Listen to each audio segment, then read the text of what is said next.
Before we get into the video, I wanted to state that I searched a lot of different search engines to find information on this case and do research. And there wasn't really many videos of people speaking on it. There was a few sites and news blogs, but not really many people that's like involved in the true crime scene speaking on it. And I found that to be extremely interesting, man. It's almost as if people are only talking about certain topics for clout and things that they know that people are going to click on because it's popular. It's almost as if people are frauds within the true crime community. It's almost as if, right? This is a really unfortunate event. Maybe I'm talking about it because it hit close to home with me for a plethora of reasons, especially due to the fact that it took place where I'm from, the Bronx. And I've known a few girls like this that I've dealt with stuff like this, but didn't know when they should exit. And this woman is paying a price for just that, not exiting at the right time. Dominique Ben David, this New York native, was coined somewhat socially awkward. She was also one of those girls that just never seemed to feel like she fit in anywhere. At a very young age, Dominique would discover her love for art, singing. She was just a normal child. But however, things in the household weren't exactly stable. Her friends would testify that her life was tumultuous and her household was very toxic growing up. This is a story of boy meets girl, but you should know up front, this is not a love story. I want to talk about Dominique Ben David. Dominique was a 22-year-old woman whose body was found decomposing by officers when they were looking to just ask questions about her boyfriend. You see, her boyfriend's nasty ass, who was currently living with Dominique and his ex-girlfriend, who was also his baby mother, and had his child with her at the time, he pushed both of them into the apartment and forced them to stay there against their will for 2 days straight. When she got back with her boyfriend, her and the other girl that he was messing with would all move into one apartment together, which would prove to be a recipe for disaster. Neighbors would testify that all they ever heard coming out of that apartment was fights, dishes breaking, things being bumped around, women being beat on, with no love being existent in that household. In the end of February 2020, things would take a turn for the worse. Anthony Portis would return to the apartment, in which then he would begin arguing with the girls in the hallway. Now, whatever they were arguing about has not been disclosed. Anthony Portis would force the two girls inside of the apartment, but then he would keep them hostage for 2 full days.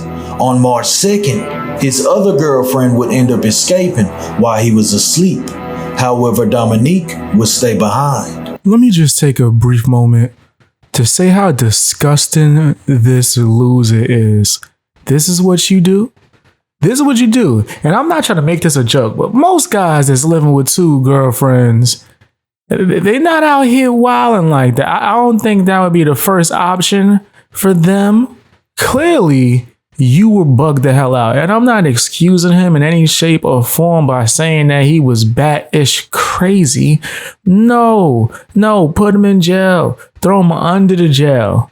Put him under the jail. I hope everyone in there knows the crimes that he committed. This person was foul. He was a loser. He was weak. And he wasn't a man. He wasn't a man. You don't gotta show dominance in that way. That's not actually how you show dominance, doofus. A real dom don't put his hands on a woman for no reason. And I said no reason because I do believe in equal rights and equal lefts. Let's just be clear. I believe men should be able to defend themselves. But clearly in this situation, this wasn't a defense. When you're not allowing people to leave the apartment, there's numerous reports on you being abusive and throwing things and all types of fam. This is not the case. Definitely not that in this case. Anthony's other girlfriend had fled the apartment and she went to a shelter. She even opted to press charges on Anthony. About a month later, on April 11th of 2020, the police would go to the apartment. That way they can get her account of what happened. Only they discovered she wasn't there. Now when they got there, that's when the neighbors started complaining that there was a foul odor coming from inside of the apartment. They said that the last thing that they remember was fighting about a month ago, but then they said that it got eerily quiet because all the neighbors around them had got so used to them fighting, they just thought something was off because they weren't hearing anything. So the police decided to go to the apartment and gain entry. But when they get inside... Yeah, eventually the ex-girlfriend was able to get away with her son, but she didn't call the police once she escaped. Eventually, police went to the apartment for another reason and found Dominique's body there. Dominique pretty much was crying for help all over social media prior to this event. Like, she posted multiple letters apologizing to everyone, saying that she didn't really have any true friends, fam, which is extremely unfortunate. We realized that in adulthood, a lot of people that we would consider friends when we were kids, when we become older, they're not actually friends at all. And you got to form new bonds with people that relate to the person that you are in the current moment, not people that you connected to years ago that don't know who you actually are right now. Like, so many times, fam, I see people make that mistake and it gets them in a bunch of horrible situations, fam. And this is another unfortunate event that stemmed from things like that. Or I should at least say that it could have been prevented, fam. If she had any kind of help, fam, someone to speak to, someone to tell her like, yo, this isn't right, fam. Something isn't going right with the situation and you should move away from it as soon as possible. Fam, her boyfriend decided one day prior to all of this to go take her to rob her own mother. Yeah, apparently he had a weapon on him. Dominique would go to her mother's house in Queens after being talked into robbing her mother by her boyfriend. They would go to her apartment and steal $200, jewelry, and a few miscellaneous items. After this, the ties with her mother were severed. Her own mother even opted to press charges. You getting that? Do you see how toxic this person was, fam? I see a lot of people talking about the Facebook stuff that he was posting that. I don't really think that connected too much, fam. A lot of people are into certain types of kinks. Nah, I don't think that connects. The last post to be shared on her Facebook would be an eerie photo of an anime cartoon of a guy choking out a girl. Right before that, and just months prior to her death, she would write, "Waiting for hopeful signs. I don't know how shit is gonna fix itself. I wanted to. This past ride was crazy. I still want him. Still want to feel him under my skin. I long for this danger wild man, and this love will definitely be the death of me. I cannot stop going back for more."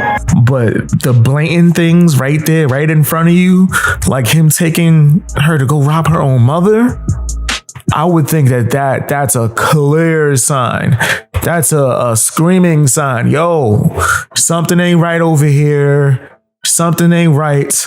This woman needs help, and I don't mean that in a bad way. I mean she needs to be taken out of this situation, fam. Even just someone that cared about it, just to speak to her, fam.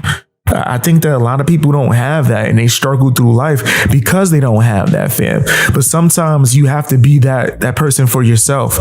And a lot of people don't take the time to learn how to do that as well, which I do feel is a necessary skill within adulthood. Let's talk about the ex-girlfriend in the situation. I'm going to just call a spade a spade. I'm not going to say that she's responsible, like all of this is on her, because she was being assaulted as well. She just so happened to escape. But what I will say is it's kind of strange that she did not call someone for help directly after getting out of there. Once you got to safety, you should have called someone for help. The coroner detailed that Dominique may have died as early as March the 1st. Now think back when I told you Anthony's other girlfriend didn't leave that house until March the 2nd. Now pair that with the fact that she left the apartment, went and lived inside of a shelter, never even came back to the apartment to get her things, nor check on Dominique, knowing what situation she was in. I don't think there's any excuse that this woman could have possibly made to have not called for help. If I'm not mistaken, the only reason why police were called in the first place is because the shelter that she was staying in makes it mandatory, right? That's at least what I've got from my research. And I've heard that in a plethora of cases. I've heard the same thing with benefits and financial assistance from the government.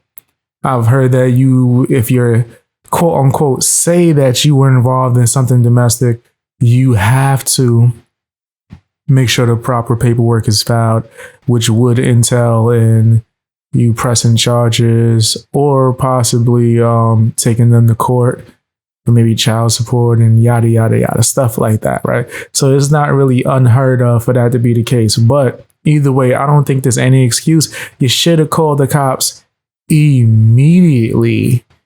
Or brought homegirl with you. You snuck out by yourself. That don't add up. And she stayed.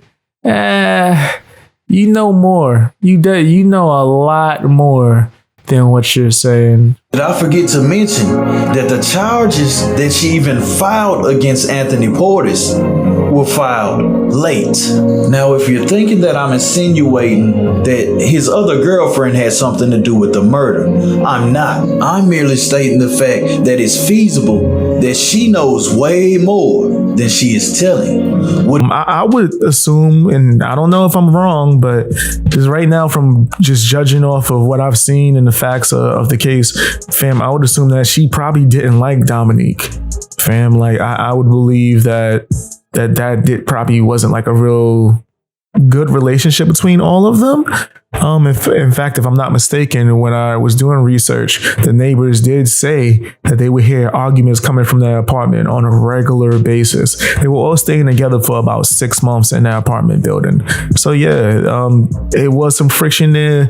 Dominique's body was found a month after this event. A month after she escaped. She didn't call the police for 30 days plus, fam. She didn't call the police at all, actually. Not at all. So like that's a little strange to me, and it does stick out. And I have to say that's pretty jacked up, fam. Yeah, you're worried about your son's safety, your safety.